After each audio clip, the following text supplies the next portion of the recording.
तो hello guys, कैसे हो आप लोग। जैसे कि आपको पता है कि अमेरिका के बीच और वेनेजुएला के बीच एक युद्ध छिड़ा हुआ है, जो कि हम इस वीडियो के माध्यम से जानने की कोशिश करेंगे उसके हिस्ट्रिकल बैकग्राउंड के बारे में कि क्या चीज है एक्चुअल में, वो युद्ध क्या था और वो युद्ध स्टार्ट कैसे हुआ।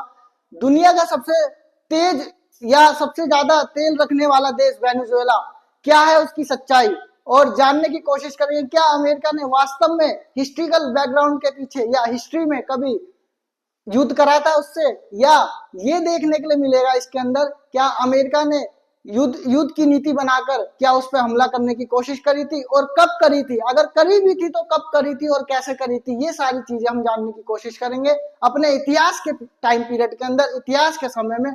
और वेनेजुएला क्या है और कौन है, कैसे कैसे सारी चीजें देखने के लिए मिली, और तेल के साथ साथ उसकी राजनीति में क्या इफेक्ट देखने के लिए मिलता है, वो सारी चीजें हम जानने की कोशिश करेंगे। तो आइए, ये जो व्यक्ति है, इन व्यक्ति को सब जानते हैं, इनका नाम जो क्या है, ट्रंप है, और ये मादुरो। ये जो दो व्यक्ति जो है, ये चर्चित व्यक्ति आज के टाइम में देखने के लिए मिल रहे हैं वर्तमान स्थिति के अंदर। तो ये सारी चीजें हम देखने के लिए इस वीडियो के अंदर देखेंगे कि क्या क्या चीजें देखने के लिए मिलती है। तो आइए जानने की कोशिश करते हैं अमेरिका, वेनेजुएला और तेल की राजनीति क्या थी।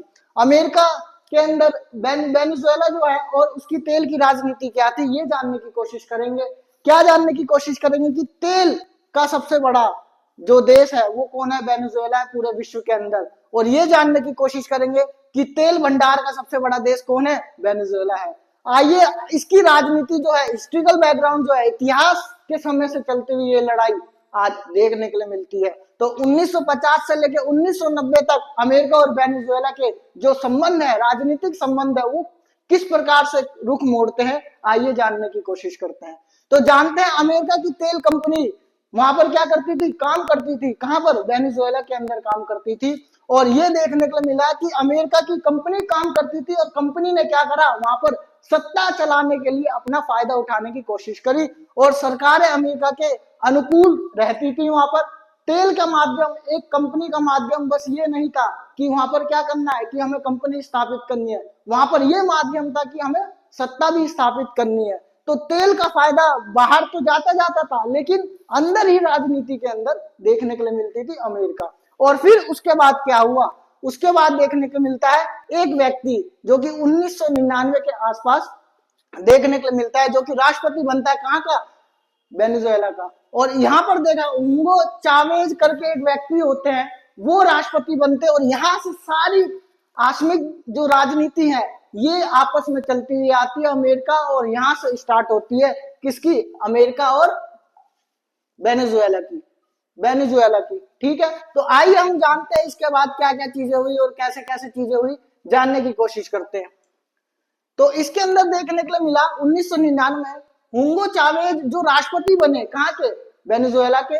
और उन्होंने क्या करा, अमेरिका वेनेजुएला जो रिश्ते हैं उनको कहीं ना कहीं टकराव शुरू हो गया उनके बीच में। जब इनको राष्ट्रपति बनाया गया तो इन्होंने क्या बोला कि भैया तेल हमारा है, हम यूज करेंगे, और कैसे यूज करेंगे, अमेरिका को यूज नहीं करने देंगे। वो सारी चीजें यहाँ पर देखने के लिए मिली। और साथ ही साथ तेल को राष्ट्रीय संपत्ति घोषित कर दिया इन्होंने कि भैया तेल तो हमारा है और संपत्ति घोषित हम करेंगे। और इसी के साथ साथ जो विदेशी कंपनी थी, यहाँ पर इनडायरेक्टली विदेशी कंपनी बोला गया, लेकिन डायरेक्ट वे में अमेरिका की जितनी भी कंपनियां थी उनको दबाने की कोशिश करी गई, उनको खत्म करने की कोशिश करी गई। और साथ ही साथ गरीबों के लिए शिक्षा और इलाज जो है शुरू करा गया, जो कि अमेरिका कई सालों से क्या था, दबाते हुए आ रहा था।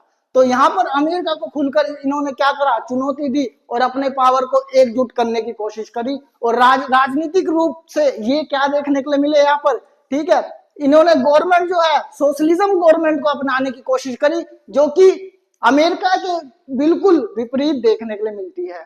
तो अमेरिका के बिल्कुल विपरीत देखने के लिए क्या मिलती है, अमेरिका की जो विचारधारा है वो क्या है, कैपिटलिज्म है, और यहाँ की जो विचारधारा थी वो सोशलिज्म है, जो कि अमेरिका के अनुकूल नहीं है, प्रतिकूल है।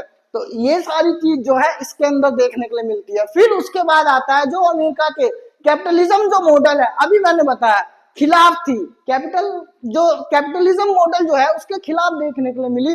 और अमेरिका को डर था कि क्या अगर ये मॉडल चला अगर सोशलिज्म चला तो हमारा मॉडल क्या रह सकता है। ये सारी चीजें इसके अंदर देखने के लिए मिली। तो बाकी देश इसके क्या पे बगावत पे उतर जाएंगे कि भैया सोशलिज्म अच्छा है, सोशलिज्म अच्छा है। जैसे कि रूस वगैरह में भी देखने के लिए मिला, सोवियत संघ वगैरह में भी पिछली बैकग्राउंड के अंदर 1945 से लेकर 1991 वाला जो सोवियत संघ देखने के लिए मिला, वो सारी चीजें यहाँ पर देखने के लिए मिली। फिर उसके बाद देखने के लिए मिला क्या, उसके बाद देखने को मिला राष्ट्रपति को कब और कहां पकड़ लिया गया। जी हाँ, उसके बाद क्या हुआ कि जब अमेरिका का इन्होंने क्या करा, विरोध करा, तो विरोध करा किसने, हुगो चावेज ने विरोध करा, तो इनको आगे चल के क्या करा गया, 2002 में क्या करा गया, गिरफ्तार कर लिया गया, पकड़ लिया गया। और पकड़कर 1 अप्रैल 2002 की ये घटना है। कब की है, 11 अप्रैल 2002 की ये घटना है। कब की घटना है, 11 अप्रैल 2002 की ये घटना है। और क्या है, इनको गिरफ्तार कर लिया गया और कराकस एक राजधानी है, उस जगह से इनको ले जाया गया। उस दिन क्या हुआ, सरकार ने विरोध प्रदर्शन करा और फिर मीडिया और विपक्ष का दबाव देखने के लिए मिला। मीडिया और विपक्ष का क्या देखने के लिए मिला, दबाव देखने के लिए मिला। क्यों, क्योंकि इनको गिरफ्तार कर लिया गया था और सेना के कुछ अफसर दावे कर रहे थे, इनके खिलाफ थे, ठीक है, इनके खिलाफ थे। और ये क्या हुआ, और रात में ऐसा क्या देखने के लिए मिला, तो सेना के विद्रोही अफसर राष्ट्रपति भवन पहुंच गए और जितने भी सेना के विद्रोही अफसर थे वो सारे राष्ट्रपति भवन पहुंच के और दावेज को सत्ता छोड़ने का कहा। कहने का मतलब यह है कि जो दावेज थे उनको सत्ता छोड़ने के लिए यहाँ पर मजबूर करा गया। ठीक, फिर उसी के साथ उनकी गिरफ्तारी हो गई, ठीक है, कर ली गई। और उसी के बाद ये सारी चीजें घटना स्टार्ट होती है, अमेरिका और वेनेजुएला की कहानी। और फिर उसके बाद राष्ट्रपति को कहाँ रखा गया भाई, जैसे अभी देख रहे हैं, अभी क्या है, वेनेजुएला के राष्ट्रपति को कहीं और ले गए, उनके घर से उठा के ले गए, वो वर्तमान स्थिति है। लेकिन अभी क्या चल रहा था हिस्ट्रिकल बैकग्राउंड में, उनको एक मिलिट्री बेस में ले गए, ठीक है, मिलिट्री बेस में ले गए और वेनेजुएला का सबसे बड़ा ये सैन्य अड्डा था, ठीक है। ये चावेज से इस्तीफा मांगा गया। यहाँ पर क्या देखने के लिए मिला कि भैया मिलिट्री बेस में ले गए और जो चावेज थे उनको बोला गया कि भैया आप क्या करो, आप अपना इस्तीफा दे दो। जबरदस्ती इस्तीफा मांगने की कोशिश करी गई अमेरिका के द्वारा, लेकिन उन्होंने लिखित इस्तीफा देने से इनकार कर दिया यहाँ पर। और इनकार करने के बाद फिर उन्हें ले जाया गया कहाँ पर, एलए। और एक गुप्त सैन्य द्वीप देखने के लिए मिलता है एलए। एलए क्या है, एक गुप्त क्या है, सैन्य द्वीप है जो बाहरी दुनिया से पूरी तरह से काट दिया गया है, ठीक। और फिर उसके बाद उस समय क्या हुआ, उन्होंने मार दिया जाने का डर था। कहने का मतलब यहाँ पर ये देखने के लिए मिला कि उस द्वीप पे ऐसा लग रहा था कि उनको मार दिया जाएगा, ठीक है, मार दिया जाएगा, उन्हें मार दिया जाने का डर देखने के लिए मिला। और फिर उसके बाद ये हमेशा के लिए गायब कर दिया जाएगा, या उनको मार दिया जाएगा या उनको गायब कर दिया जाएगा। ये सारी चीज जो है देखने के लिए मिली। फिर उसके बाद क्या हुआ, 48 घंटे का तख्ता पलट देखने के लिए मिला। 48 घंटे का क्या देखने के लिए मिला, सीट के पीछे, ये जो कुर्सी के पीछे राजनीति देखने के लिए मिली, तख्ता पलट देखने के लिए मिला। और यहीं पर देखने के लिए मिला 12 अप्रैल 2002 की ये घटना है। और विपक्षी नेता ने खुद को राष्ट्रपति घोषित कर दिया। यहाँ पर क्या कर दिया, विपक्षी नेता ने खुद को राष्ट्रपति घोषित कर दिया और संविधान भंग कर दिया गया। क्या, जब राष्ट्रपति को गिरफ्तार कर लिया गया अमेरिका के द्वारा, तो वहां के जो देश के, वेनेजुएला के देश के जो विपक्षी नेता थे उन्होंने क्या करा, अपने आप को क्या राष्ट्रपति घोषित करने के कर दिया गया। 12 अप्रैल 2002 को वो खुद को अपने राष्ट्रपति घोषित करने की बात कहने गए।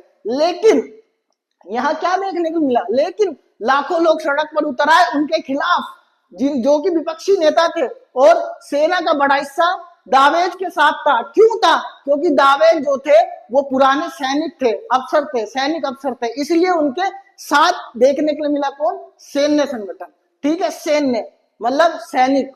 और 13 अप्रैल 2002 को तख्ता पलट फेल हो गया। जो तख्ता पलट 12 अप्रैल 2002 को देखने के लिए मिला और उसके अगले दिन ही तख्ता पलट क्या हो गया, फेल हो गया।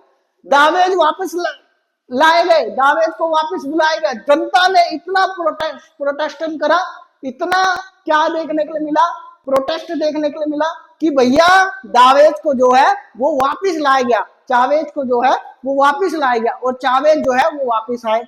और फिर 48 घंटे में पकड़ा गया राष्ट्रपति, ठीक है, 48 घंटे में जो पकड़ा गया राष्ट्रपति था, वही 48 घंटे में जनता के लिए, या जनता ने उसको वापस बैठाया दिया अपनी राष्ट्रपति गद्दी पर।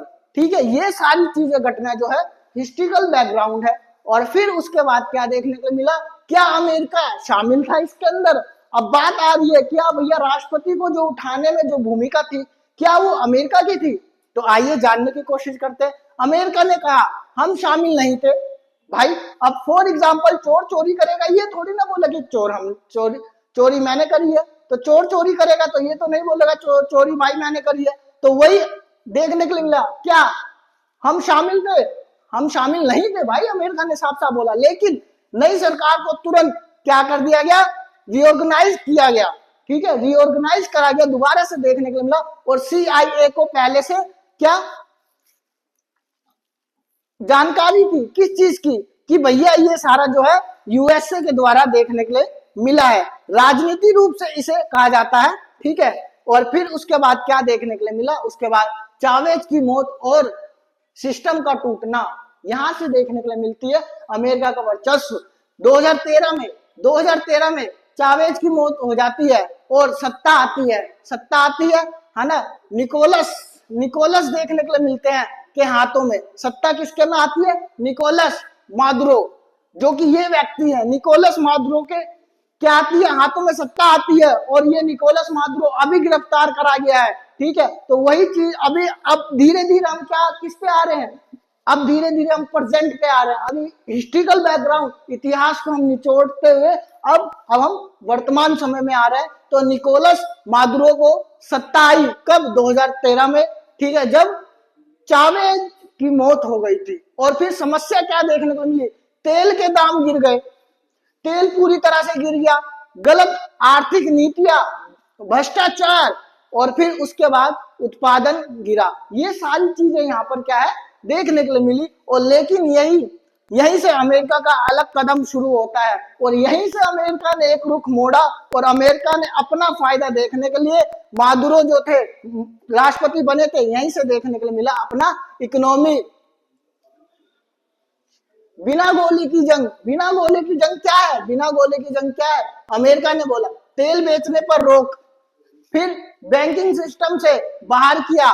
क्या जैसे ही मुद्रो राष्ट्रपति बनते हैं, अमेरिका ने क्या करा भाई, तेल को बेचने पर रोक। अब तेल ही नहीं बिचेगा, किसका? वेनेजुएला का तेल ही नहीं बिचेगा तो भैया एक बात बताओ, खाएगा पिएगा क्या? तो यही चीज देखने को मिला, सबसे ज्यादा तेल उत्पादक देश तो वही है। तो उसका तेल ही नहीं बिचेगा तो उसके आर्थिक स्थिति खराब होगी। और यही बैंकिंग सिस्टम भी बंद कर दिया गया, तेल भी रोक दिया गया, और डॉलर जो था उसका भी बैन लगा दिया गया कि आप डॉलर जो है एक्सचेंज बंद किया जाएगा, एक्सचेंज नहीं कर पाओगे। फिर नतीजा क्या निकला, महंगाई लाखों प्रतिशत बढ़ गई, ये हमने अभी बताया। फिर खाने और दवा की जो कमी आई वो भी देखने के लिए मिली। फिर देश आर्थिक रूप से क्या टूट गया, आर्थिक रूप से बिल्कुल बिखर गया। और ये युद्ध बमों से नहीं बल्कि पाबंदियों से लड़ा गया। कहने का मतलब ये कि ये बमों की लड़ाई नहीं थी, ये किसकी थी? पाबंदियों की लड़ाई थी, पाबंदियों की लड़ाई थी। और फिर उसके बाद क्या देखने के लिए मिला, उसके बाद ये देखने के लिए मिला कि 2019, ठीक है, 2019 में जुआन ग्वाइडो को राष्ट्रपति मान लिया गया और फिर मादुरो को अवैध घोषित कर दिया गया। फिर मादुरो को हटा दिया गया और फिर किसको बनाया गया? जुआन ग्वाइडो। ठीक है, जुआन ग्वाइडो को 2019 में राष्ट्रपति मान लिया गया और मुद्रो को अवैध घोषित कर दिया गया, अवैध रूप से हटा दिया गया। लेकिन सेना मुद्रो के साथ रही, क्योंकि मुद्रो जो थे वो पहले सैनिक थे। ठीक है, मुद्रो के साथ रही। सत्ता परिवर्तन फेल रहा, ये सत्ता परिवर्तन ग्वाइडो जो सत्ता परिवर्तन करके आए थे ये फेल रहा। और फिर ग्वाइडो गायब हो गए, एकदम से गायब हो गए। ये कहलाता क्या है? पॉलिटिकल सिस्टम को हैंग करना। तो आज की जो क्लास थी इतनी ही रखते हैं, और फिर नेक्स्ट वीडियो में प्रेजेंट टाइम को लेके आएंगे कि क्या है प्रेजेंट टाइम, कैसे वेनेजुएला और अमेरिका की लड़ाई देखने के लिए मिली। इसके बाद आएंगे मादुरो जो है, और फिर उसके बाद ट्रंप ने कैसे ट्वीट करा कि मैंने जो मादुरो है उनकी फैमिली सही सबको उठा लिया, ये सारी हमारे कब्जे में, ये सारी चीज देखने के लिए मिलेगी। ठीक है, ट्विटर के माध्यम से ट्रंप ने बताया तो ये सारी चीज जो है प्रेजेंट टाइम में क्या चल रहा है, और 5 तारीख को जैसे माधुरों को न्यायालय में पेश करा जाएगा, वो सारी चीज जो है हम देखेंगे आने वाली अगली वीडियो में। तो मिलते हैं नेक्स्ट वीडियो में। थैंक यू, जय हिंद।